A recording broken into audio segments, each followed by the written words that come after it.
The Parent Network is sponsored by none other than Ashley Aids. No, I just wanted to say that because I hear that on a lot of podcasts. No, but y'all, seriously, I want to share with you before we get started in our episode what exactly the Parent Network has to offer aside from podcasting.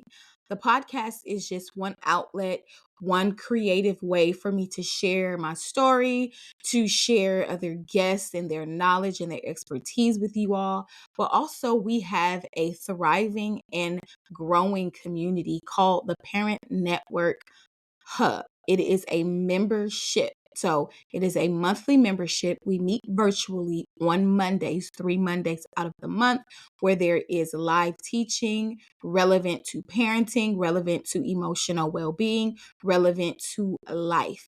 If you are a parent, co parent, married, or single, does not matter. I would love to serve you and partner with you in our membership community. It is amazing. We have grown so much in our interpersonal relationships, and I'm loving how I'm seeing the transformation and the growth in the mentees that I have.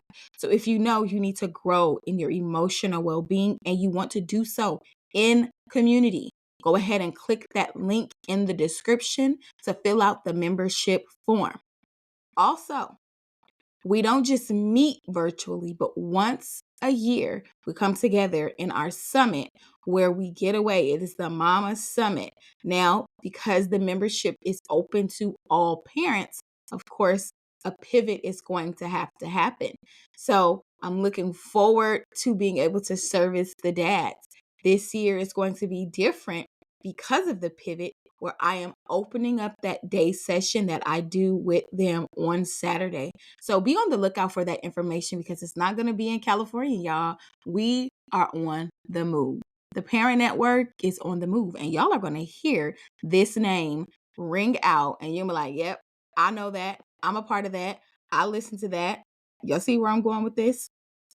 Also, the Parent Network offers coaching. So if you desire one-on-one coaching, and it's not just relegated to parenting strategies, as a person, I am multifaceted, multi-gifted, but I always focus on emotional well-being. And so I have what's called root work, which can be done in a group setting or one-on-one. Go ahead and click the link in the description if you know you need to uproot some things, if you're stuck emotionally in a past season, if you are stuck and you don't even know how to process your emotions, you want to feel your emotions, you probably need to get into some sessions with me.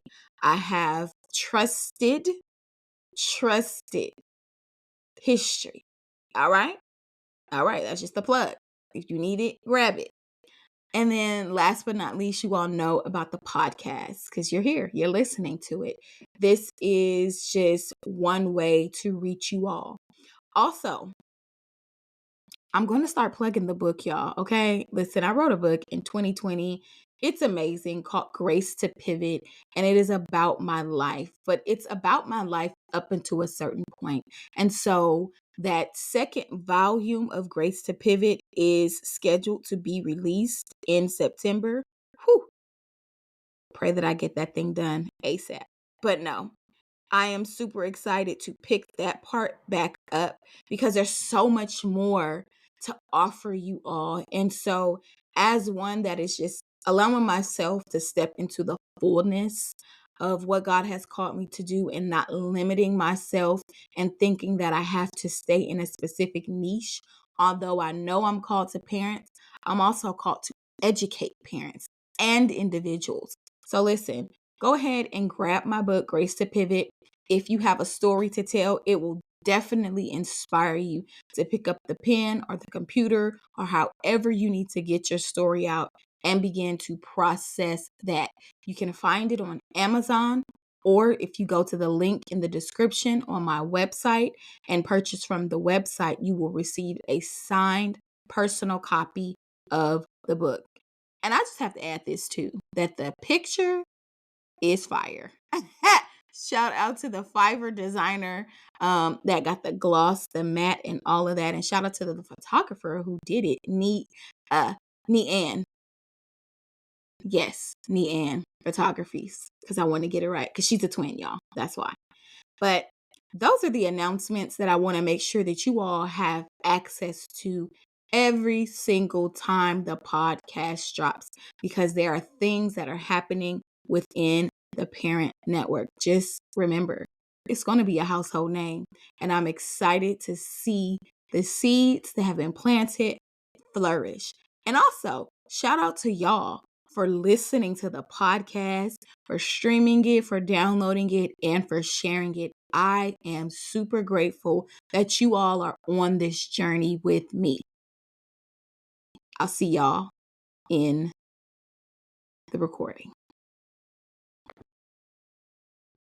What is up, y'all? Listen, welcome back to another episode of the Parent Network Podcast. This is the studio, okay? This is the studio. But first of all, let me say happy Mother's Day, okay?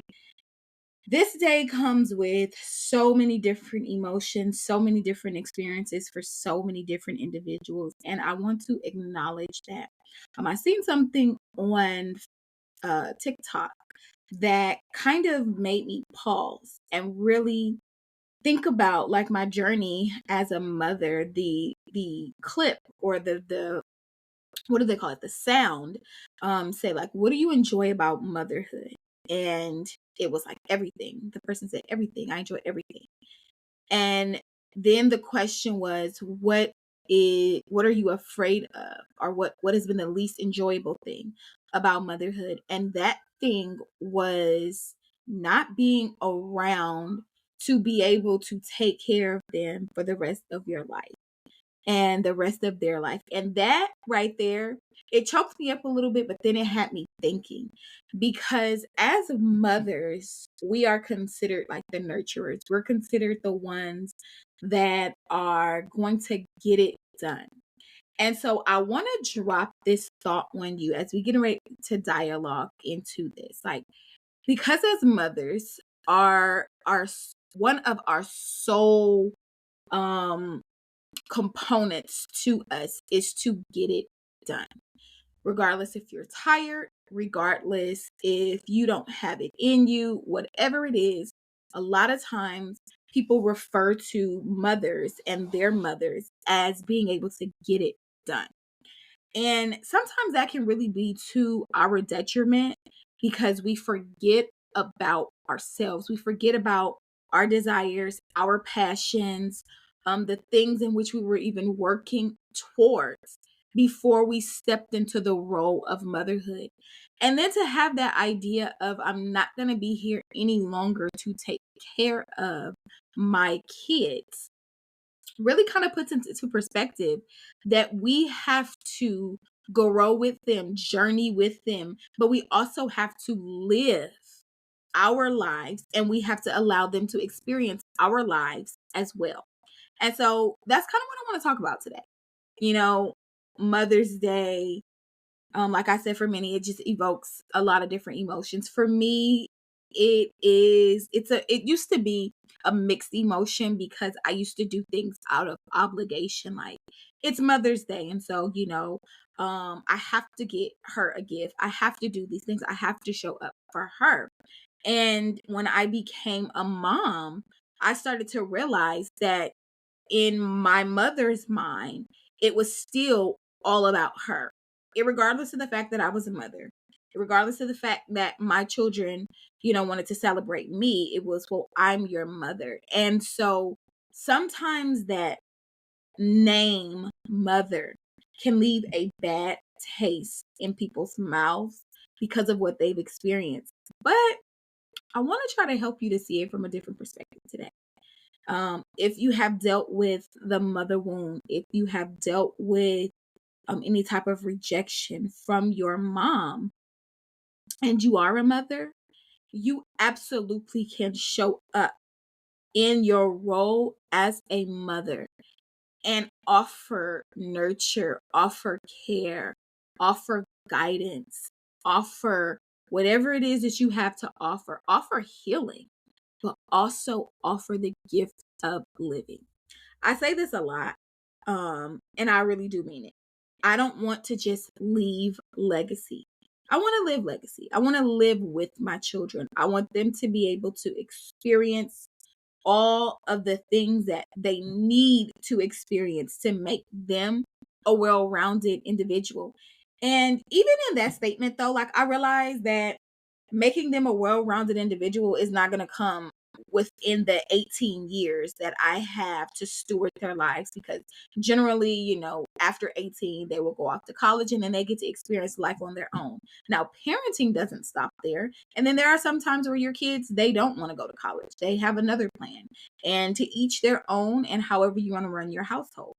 I, for me, am not going to partake of the mindset that was passed down throughout the generations in my family of when you hit 18, you got to go to college, you got to get out of my house, all of that, because I've done my job. Parenting, mothering does not stop at 18. It doesn't stop until you are no longer here. And God forbid that your relationship become estranged, then it takes a pause at that moment. But a mother's love, a mother's touch, a mother's devotion, a mother's care is something that is unmatched. But as I am learning, and I know this is about mother job, but without the father, there would be no mother. Like, do y'all get that? Without the father, there would be no mother because there would be no children. And so when we think about parenting, this is why this podcast is for parents, not just moms. But I'm just addressing mothers today because it is Mother's Day. As we learn to navigate life, as we learn to navigate our healing journey, our emotions, our shortcomings, acknowledging those things, acknowledging where we are weak. Because you know what? Like, I don't know about in y'all household, but in my household, when I was growing up, it was deemed as a weakness to show that you were weak, to show that you were tired, to show that you didn't have it all together. Now, what I am breaking is that stigma that because I'm mom, I'm going to do it all. Funny little story. So, for the last like two weeks or so, my oldest son, he'll text me, he'll say, Mom, and anytime your kids say mom, you already know what they want. Some money. They want something. So he texts me, Mom. So I'm like, what do you want? So I read the message and he says, can you send me $10, so I could get something to eat? Now, I know his dad gives him money. Now, how he chooses to steward that money is on him. But again, because again, I'm mom, I'm the parent, I'm not going to let him be hungry, even if he is bluffing me, right? So I said, send you $10. Okay. I have $9.95. You need to figure out the rest. And he started laughing and I laughed too because I thought that was so funny. But I share that to say we can't always show up and fix everything. And if we don't start leaving little markers and tracers of, I've given you this and this is how you handled it, so then let me show you another way on how you can handle it differently. Then when it is time for us to transition, when it is time for us to move on in another way, in another part of our role as a mother, it can become detrimental to the child. This is why living legacy out with them, in my opinion, I think it is going to equip them even more to be able to live their life to the fullest and to really execute the purpose that God has for them, because they see me walking that purpose out. It's not always pretty. It's not always easy. It has its joys. It has its woes. It has its moments of get somebody else to do it. It has all of those things.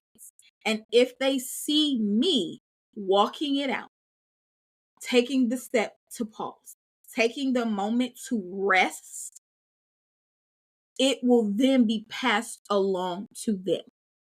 I didn't receive that as a child, but there's always one that is going to be chosen to break a cycle. And I like to think that, God has a sense of humor and God knows what he's doing, because when he gave me children, he gave me two boys. And I say this about them both. My oldest one, grew me up, and the youngest one pushed purpose out of me. But they both sharpen me in different levels because they're both in different age groups. And trying to parent them both the same is not going to happen. I can't parent a 16-year-old the way I parent a 10-year-old. And I also have to explain that to my 10-year-old, because he'll see me do things for his brother and he's like, "Oh, when I ask you to do it, you don't want to do it, or you did it." And it's like, stop right there. I am both of you all's mother, but how I show up for both of you is going to be different. Is the love there for the both of you? Absolutely. But is my carriage of you, the way that I nurture you versus the way I nurture your brother, it's not going to be the same all the time, because you guys are going to need two different things from me, and I'm one person. So that leads me to this, moms. On a day like Mother's Day, where it's like all about the moms, and it's the flowers and it's the balloons, it's the candies, it's the cards, it's the gifts. I want you to think about what it is that you really need from you. What do you need from you? And then I want you to take it a step further and say, what do I really need from God to show up in the way in which I mother? Whether you are a mother to one child or multiple children. We know we cannot parent them all the same, but there is one distinct thing that can sometimes just make us feel like we're not doing enough. And in that moment right there, that moment of I'm not doing enough, I want you to stop. I want you to pause. And I want you to take that thought and place it on some paper. And I want you to think about why this thought has so much power in your mind. Why is this thought a constant thought that you're replaying, that you're not doing enough, that you're not showing up enough? You have to remember, you are one person serving in the role of a mother, serving in the role of a wife, serving in the role of a student, an employee, an entrepreneur, a daughter, a sister, a friend, a person. And yes, motherhood is important. But if you don't take time to pour into your own cup, then you won't be able to fully pour into your children or your child the way in which you desire. I was on TikTok about a week ago or so, and a friend of mine sent me a video with a mom. She had multiple children, and she was at the CPS office because she was tired. And I could see it all over her face. I could see it within her eyes that she was tired. Now, she could have went another route and harmed her kids. She could have left them there, because we've heard all types of stories. Social media now is giving all of the tea on everybody's life. But she chose to take them to a system that it should be aiding her in helping to rehabilitate her to where she needs to be, but also placing her children where they can still be cared for. And as I was listening to this mom talk, I was so filled with emotion, because I could hear her voice. I could hear her heart, that she loves her kids, but she's tired. She's overwhelmed. She's whelmed, underwhelmed, anything, burnt out, exhausted, whatever adjective you can think of, she is experiencing it. And this is one of the things that I teach about, especially in the Parent Hub membership, is that we have to take time for ourselves every week. Okay. Not just on our birthday, not just on Mother's Day, but we have to create time to care for us because we know as a mom when we're on edge, and when we get on edge, it is not pretty. And so for us, learning, what gets us to that place is a part of self-awareness. And so I'm challenging us today on Mother's Day, on this episode, to take care of you internally, not the aesthetics. Y'all see, I got my hair done. Yes, because it's a part of my self care routine. But also, what's a part of my self care routine? More than I go get my hair done, I'm checking in with myself. I'm journaling. I'm checking in with my children. I asked my youngest son recently, I said, "Do you think I'm a good mom?" And it kind of took him aback because it was just out of the blue, just I was cleaning up, straightening up some things, and just randomly asked him because I want to hear your raw answer. Because then that shows me, okay, maybe this is an area that you can improve on, or this is a space for you to open up conversation as to why are you parenting him this way? Why you may respond this way. Because one thing that I know, and two things are for certain, our children haven't been here as long as we have been here. And so our behavior or our response to their behavior should not be our trigger. And if it is, that's saying, hey, there's something still going on within me that I need to work through. And guess what? That's okay. You are allowed to work through and parent. You are allowed to unlearn and relearn and parent because it is a journey. So, in me asking him, "Do you think I'm a good mom?" He was like, "Yeah, I think you're a good mommy." And I said, "Well, what makes you think that I'm a good mommy?" And he said, "Well, I mean, like, when the typical stuff the kids say, when you let me get, what I want." He was like, "But then when you get toxic, then you're raging." Y'all know the language of today. And I was like, okay, wait a minute. How am I toxic? And so I asked him, I said, "Well, what does toxic mean to you?" He was like, "Well, when you don't let me do what I want to do." I'm like, dude, come on. I'm trying to have a little, Q&A with you. But he told me this. He said, "When you don't give me what I want, it makes me learn how to either work for it or ask somebody else." And I was rolling with the first answer of working for it. But I mean, listen, you do what you got to do, bro. If you got to ask somebody else, hopefully they say no to you too, because y'all know how like grandparents do stuff. And they try to go behind our backs. But, you know, I believe though that this Mother's Day is going to be different.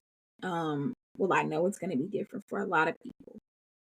But for me, I'm choosing for it to be different in a way in which I'm not reflecting on what I don't have or what I didn't have. But I'm reflective of what is and what I'm creating and what God is allowing me to even reap the benefits of. Because as parents, we plant so many seeds into our children. And this is not just specifically for moms, it's just parents, fathers plant so many seeds. We plant seeds into our children. And sometimes we don't think that there's going to be a return on our investment, that ROI that we are looking for instantaneously. It's not always going to happen instantaneously. And I've had to learn that. Ashley, you get to plant, or in this case, you may be watering something that another person planted, but believe that you're going to see the evidence, the fruit, the manifestation of what you planted in your children. And I can without a doubt say that over the course of the 17 years that I've been parenting, I am seeing seeds in both of my children. And it's not always easy to pause and look for that, but look for that. Even in the smallest things, they hear us more than we realize. So, moms, on this Mother's Day, take a step back and ask yourself, what do I need for me internally? If someone asks you who you are, what would be your response? Don't automatically go to your role, but dig a little bit deeper and figure out who you are outside of the beautiful mother that you are. I want to say happy, happy, happy Mother's Day to all of the moms, the aunts, the godmoms, the grandmoms, the glam moms, everyone who is assuming the role of a mother. You are appreciated. You are valued. There is so much in you more than just mothering. And I hope that you dare to believe that, and not just dare to believe that, but then also dare to become it. Until the next time, y'all.